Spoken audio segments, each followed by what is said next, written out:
Hey tout le monde, ici Philippe Michaud pour le blog One Shot Best Buy. J'espère que vous allez bien. Aujourd'hui, on vous parle de cette imprimante-là. Il s'agit de l'imprimante EcoTank ET4760 d'Epson. C'est une imprimante qui, comme vous pouvez voir, n'utilise pas de cartouche d'encre traditionnelle, mais plutôt des bouteilles de rechange. En fait, vous avez dans l'emballage 4 bouteilles de rechange. Vous avez une bouteille noire, une bouteille cyan, une bouteille magenta et une bouteille jaune. Donc, dans les prochaines minutes, je vais vous montrer un peu plus en détail le fonctionnement de cette imprimante-là qui s'adresse, je dirais, aux travailleurs autonomes, aux PME et aux gens qui doivent imprimer quand même, disons, une centaine à 200 pages par mois. En fait, des gens qui impriment beaucoup et qui sont, disons, tannés, qui veulent économiser sur l'achat de l'encre parce que si en imprimant environ 200 pages par mois, ben vous aurez théoriquement, selon Epson, assez d'encre pendant 2 ans. Donc, le T4760 utilise 4 réservoirs d'encre, un peu comme les imprimantes à jet d'encre traditionnelles. Vous pouvez voir d'ailleurs en temps réel le niveau d'encre, donc ça vous donne une bonne idée de quand il va falloir remplacer, en fait acheter une nouvelle bouteille d'encre. À savoir que l'autonomie, comme je viens de dire, de cette imprimante-là est extraordinaire. Vous allez pouvoir imprimer des centaines et des centaines de pages en noir et blanc ou en couleur. Comment remplit-on ces fameux réservoirs-là? C'est simple, il faut soulever le couvercle qui se trouve ici. Et pour chacun des réservoirs, vous avez un autre couvercle. Donc, il faut suivre évidemment le code. Ici, par exemple, BK pour le noir.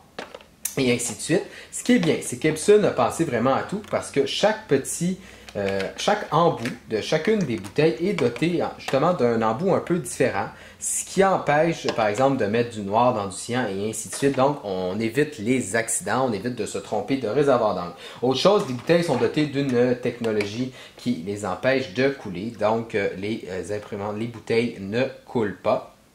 Aussi, ce qui est bon à savoir, c'est qu'ils sont dotés d'une technologie qui les fait se refermer automatiquement lorsque le réservoir est plein. Donc, pour remplir, par exemple, si on veut remplir le jaune, ben, il suffit d'ouvrir ici ce petit couvercle-là et d'y déposer la bouteille.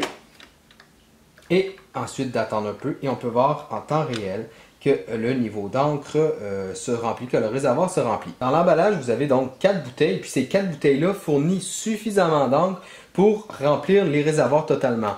Durant la période de configuration, vous allez perdre un petit peu d'encre, mais il va vous rester un petit fond dans chacune des bouteilles que vous allez remettre, comme dans ce cas-ci, pour revenir à une capacité de 100%.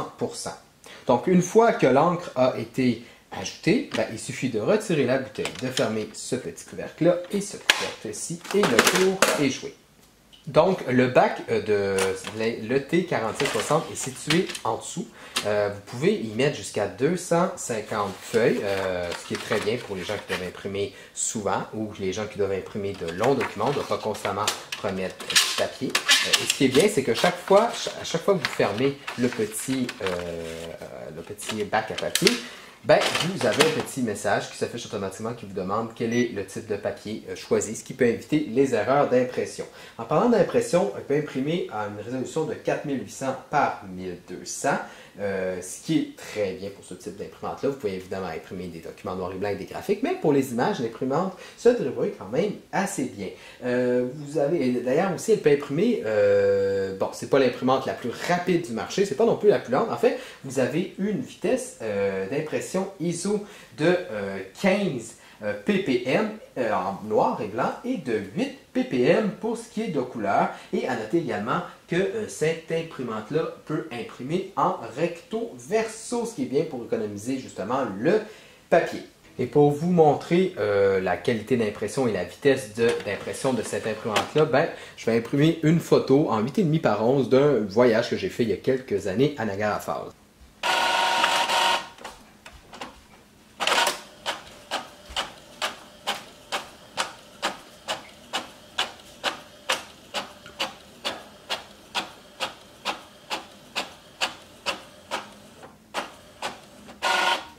Et voilà, ce n'est pas plus long que ça.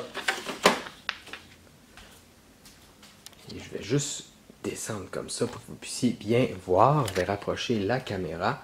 Et comme vous pouvez le constater, la qualité d'impression est quand même excellente pour une imprimante de ce type.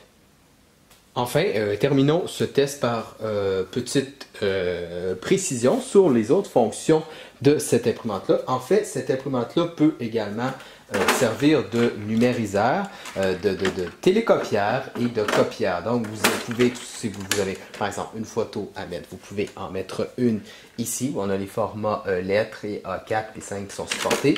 Sinon, vous pouvez également utiliser la gobeuse qui a une capacité d'environ une trentaine de pages. Pour ce qui est de la résolution d'impression, de numérisation, ben, ça peut aller jusqu'à 1200 par 2400. Donc, si vous avez des petites photos à numériser, des documents, surtout, ça peut être très utile. Vous n'avez pas à être obligé d'acheter un autre appareil. Et ce qui est bien en même temps, et je tiens à le préciser, c'est que cette imprimante-là est de petite taille. Quand même, elle n'est pas très grande et c'est fou quand même tout ce qu'elle peut accomplir. Donc, ce que je répète, peut être parfait pour un bureau à domicile dont l'espace est petit ou une petite PME. Aussi, ça peut être parfait. Alors voilà, c'est ce qui conclut cette vidéo. Et puis comme toujours, si vous avez besoin de renseignements supplémentaires, je vous invite à lire ma critique complète sur le blog Branchette Best Buy. C'était Philippe Michaud, je vous dis à la prochaine!